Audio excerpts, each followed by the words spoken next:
Now tuned into the greatest. The Run with Manny Wilson podcast. The Manny Wilson podcast. The best sports podcast there is. Yes, sir. What's up, everybody? Welcome back to The Run with me, Manny Wilson, all the way from Detroit to Chicago to your speakers and headphones. I appreciate you tuning in to the first interactive sports podcast, a community that makes sure your voice is heard. So if you hear something you agree with, you disagree with, you like or you dislike, just go ahead, shoot me a quick take, 219-413-9405. And of course, it will play your take back on our next episode. And shout out to SeatGeek for sponsoring this episode. Get $20 off your first ticket purchase when you use the promo code The Run Podcast. This code can only be applied for first-time users on the mobile app or website. So I'm not sure about you, but football season is here. I got to go to a couple of games. My team's is winning. I'm out here, so hey, I'm gonna go ahead and create that account and then use that promo code, save myself $20. Anyway, look, man, hey, big night for Thursday night football. Of course, we had the huge matchup between the Atlanta Falcons and the Tampa Bay Buccaneers, and this was a crazy game here for both sides. And I mean, we've seen a duel above all. So obviously, you may know by now, Falcons won this game 36-30 in overtime. Kirk Cousins had the game-winning drive, brought Atlanta down, and then threw a dart and took it all the way to the end zone there by Kadero Hodge, I believe. This was his first start, so he had a big night on his first start or his first time getting in the game. So huge win for Atlanta here. We've seen Kirk Cousins throw for over 500 yards, finish the game with 509, 4 touchdowns, only 1 interception, but above all, threw 58 passes and completed 42 of them. I'm pretty satisfied with this matchup I watched here, even if you look at the Buccaneers side. We've seen Baker Mayfield have himself a game as well, 19 for 24 in passing attempts, and he balled out, threw for 3 touchdowns, didn't make any mistakes throughout the game, and you got to give Baker Mayfield his credit. Before I go too far about the Atlanta Falcons and what they did to win this game, it's safe to say, man, the Buccaneers are a serious threat in this conference. They're a serious threat in this division as well, and I'm sure, I firmly believe we will see the Tampa Bay Buccaneers and Atlanta Falcons again later on in the playoffs with more at stake. Because right now, 4th week of the season, obviously it's important. Obviously people want to win. You want to be a leader in your division right now. You're trying to build that momentum. But above all, when it's all or nothing, win or go home, these teams are going to play each other again. I wouldn't doubt it. And this division in the NFC South is stacked right now. It's stacked. It's a lot of competition. And they got some stuff cooking over there in Tampa Bay. You cannot ignore that Baker Mayfield is playing his best ball that we've seen him play in the NFL. They still got a lot of great rushing backs over there between Rachaad White and then Bucky Irvin. Those two have been playing great, sharing the touches. And then Godwin, Evans, Auden, Irving. You got so many different guys on the receiving end who's playing great for the Tampa Bay Buccaneers. Even Shepard, another guy who makes an impact. He didn't do much in this game, but obviously we've heard his name called all throughout the season, and we've seen what he's been able to do. So you definitely got to consider the Tampa Bay Buccaneers as an elite threat in this conference of the NFC and ultimately in the NFC South for sure, 1,000%. You got to give them their credit because they've been doing their thing. They've been doing their thing for sure. However, for this game, it was a down-to-the-wire game.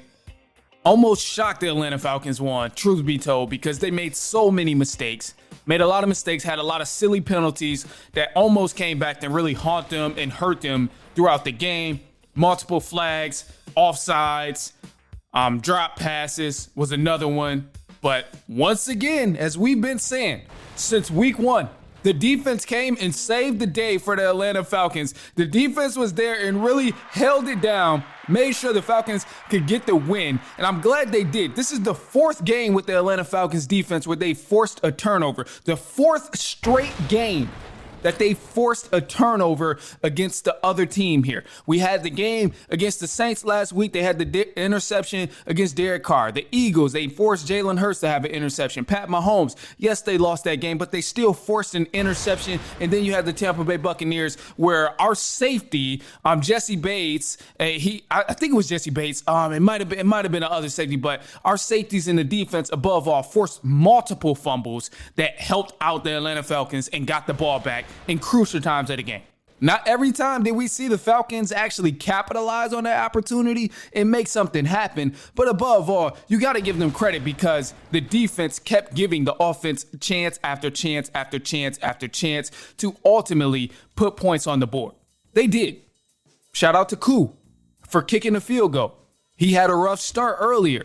Was 2 for 4, and then when it mattered most, he knocked down a field goal to send it to overtime. This was a huge point here in the game. It was some questionable calls, some risky calls, but if we're going to live that way, then hey, let's make it a part of our identity. If the Falcons are going to be a risky team, go for it on 4th down and play to the very last second of the game to get the best kick ever, it's scary. It's very, very scary. Don't get me wrong. I was against it. I was not trying to watch that go down. But above all, if that's going to be the identity that this team has, then stick with it. I'm okay with that as long as it's consistent. We seen them go for it on 4th, and I think it was like 4th and 6 in the 4th quarter. And above all, they ended up scoring. Darnell Mooney, he's been playing great, and he ended up taking it for a touchdown after they picked up the 1st down. But it was risky. It was a point where we could have kicked the field goal, stacked a couple more points, and get another drive. But they went for it, and it was scary. But again, if that's going to be the identity, then I will take it from the Atlanta Falcons. Above all, man, hey, they played okay. We've seen improvement compared to last week from the previous weeks of this game. In this game, the offense looked a lot better. The play call wasn't as bad as we've seen. Still some things you want to sharpen up. Still some silly mistakes you want to sharpen up in terms of being locked in, being focused, and just being disciplined on the offensive end. But everyone touched the ball. We've seen Kyle Pitts finally get some touches. Kyle Pitts had 7 receptions, 88 yards. Drake London proved himself to be an elite receiver in this game. Definitely shown himself as a star receiver in this game. Darnell Mooney did the same thing as well. Both of those guys had over 100 receiving yards. This was crazy. Kirk, I get, he threw 50 passes, 60 passes almost, which is obnoxious. It's insane. This is insane. He should not have to throw the ball that much. The run game should be able to get open a little bit more than what it was able to against the Buccaneers. But above all, for someone throwing 60 passes in the game and the receivers being on top of it, getting open and being able to catch these passes, turn them into 1st downs, this is a good thing. This is a good sign for the Atlanta Falcons. The only thing I would say going into next week that they want to definitely sharpen up, make sure is a lot better is let's see that run game break open. Let's see Bijan Robinson and Algier get that run game going, and let's really see what they can do. You're going against the Carolina Panthers. I don't want anybody to be sleeping on the Panthers because as soon as you start sleeping and thinking it's an easy dub, that's when they put up 40 points on you, and now we looking like the bad team that just been getting lucky, even though that's kind of the case a little bit. Different story, though. We'll leave that for a different day. But above all, going into that Carolina matchup, the Atlanta Falcons definitely got to lock in, and they definitely got to be focused. I would say O-line, continue your great pass protection as they've been doing.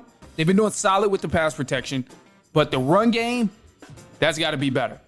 We got to be able to give our backs open space. We got to give them holes to run through with Bijan Robinson and Tyler Algier because that's an elite duo that they have back there. And to me, it's no reason that duo can't be like what we see in Detroit with the Lions.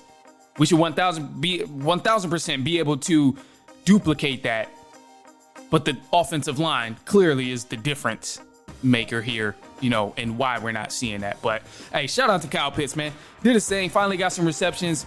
Ran some good routes against the linebackers instead of DBs this time. So, hey, I'm happy for that, man. The defense, shout out to them as well, did their thing, of course. Happy to see that defense go to work, get the ball back multiple times. Gonna be a fun ride in Carolina here. That's next week, of course, so it's going to seem like forever until the Falcons play football again. But look, we got some more stuff coming up, man. We got some news and all of that stuff, some trades is possibly about to go down. So I would say take a listen.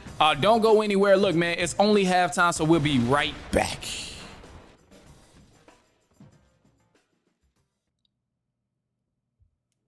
All right, and we got some news for the run here, but want to go ahead and give a quick reminder. If you heard something you agree with, you disagree with, you like or you dislike, or even if you just want to go ahead and drop your opinion, shoot us a quick take, 219-413-9405, and go ahead and use that promo code on SeatGeek to get $20 off your first ticket purchase, The Run Podcast. The code can only be applied for first-time users on the mobile app or website, so go ahead, use that promo code, go to a couple games, it's football season, live your best life.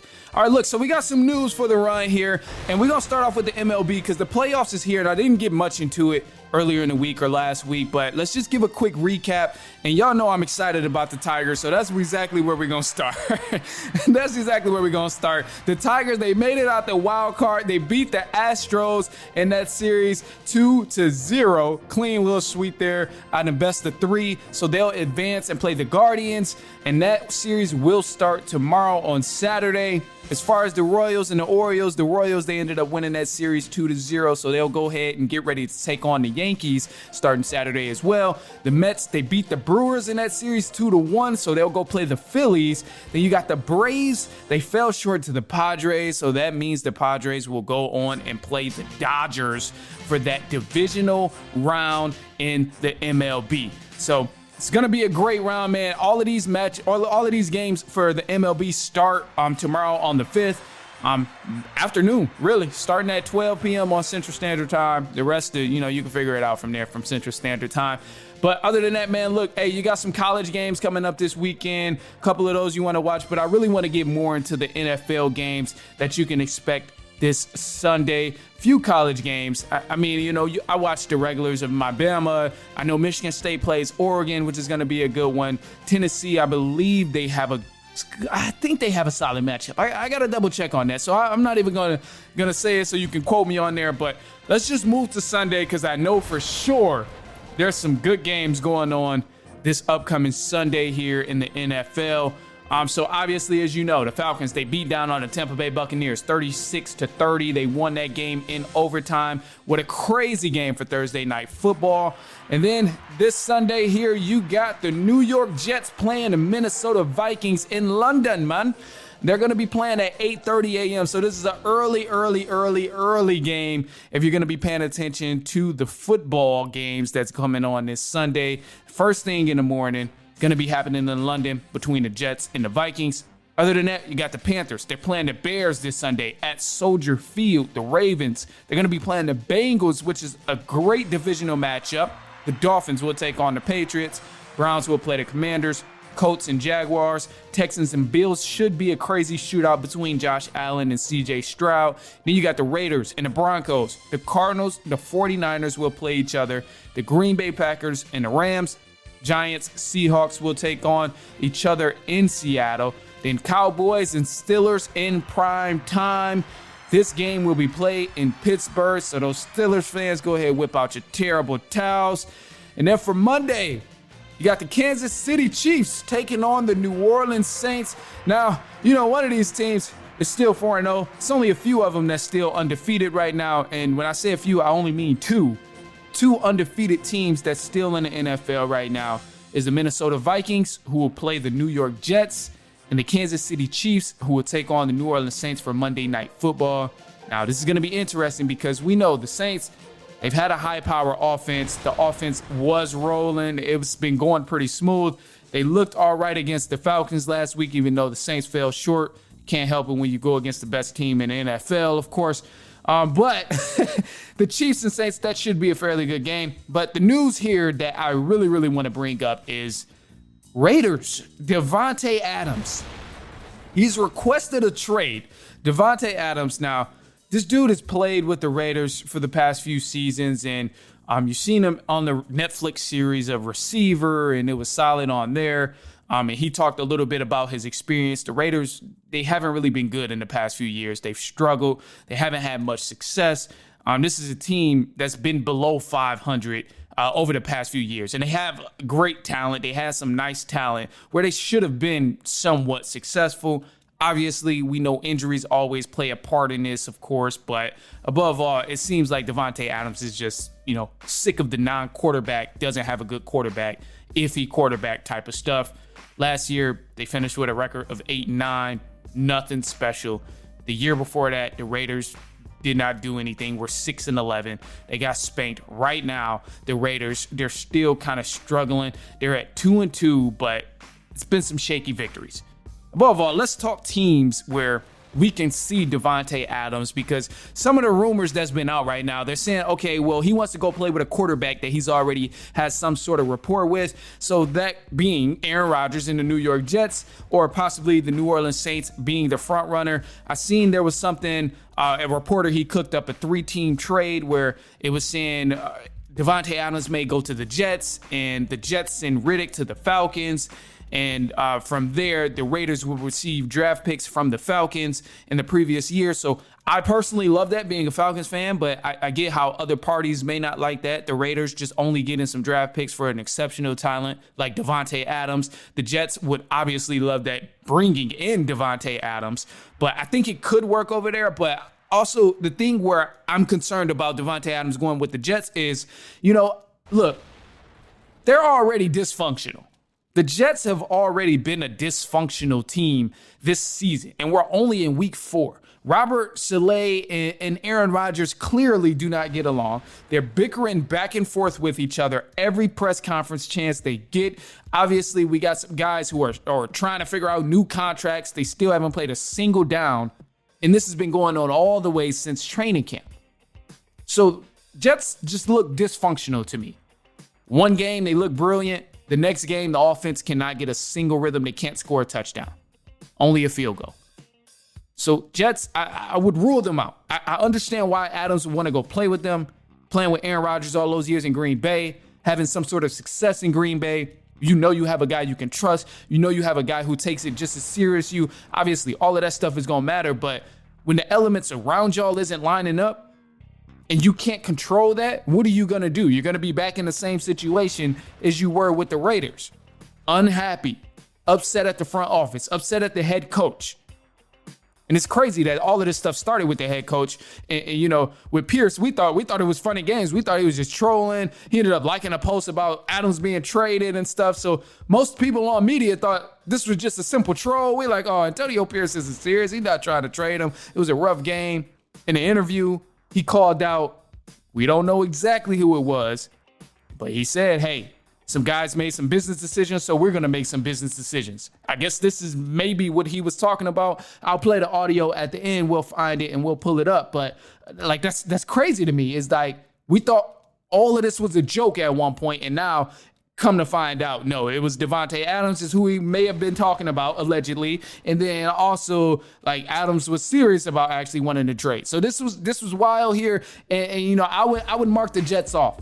It's just too similar to the situation you're leaving. You want a better situation than that. I'm not rocking with that.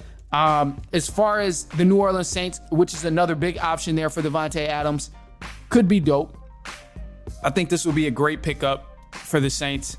Man, they already got so much depth on that team. Oh my gosh, it would be nasty. It would be nasty to bring in a Davante Adams at receiver when you already got Kamara in the backfield. You already got Jameson Williams.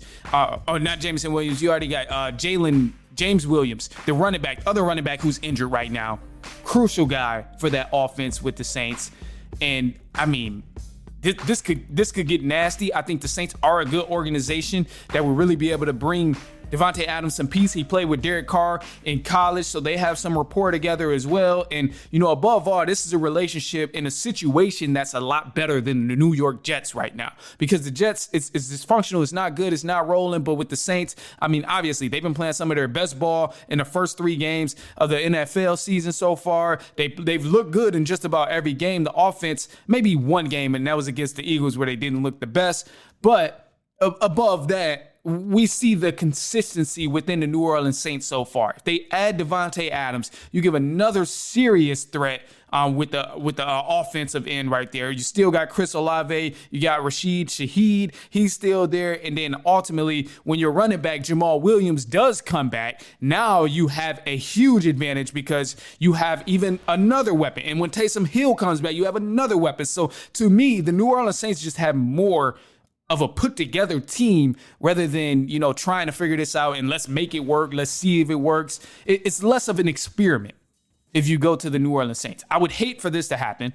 Being a Falcons fan, I would not want this to be the case at all.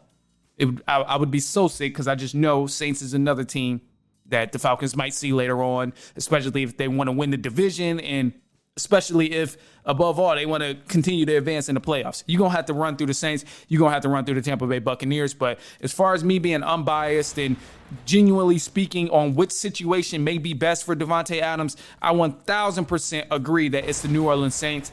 Now, of course, y'all, we can figure out some other teams of like, oh, well, maybe he should go here. Maybe he should go there. Of course, we can figure that out. But let's be real. I haven't seen any other reports about him going to other teams. Chiefs was deemed a no. They said no, he's not going to the Chiefs because they don't have the salary cap. They're not trying to make the moves right now. They said no to the Eagles. The Eagles not making that move at all.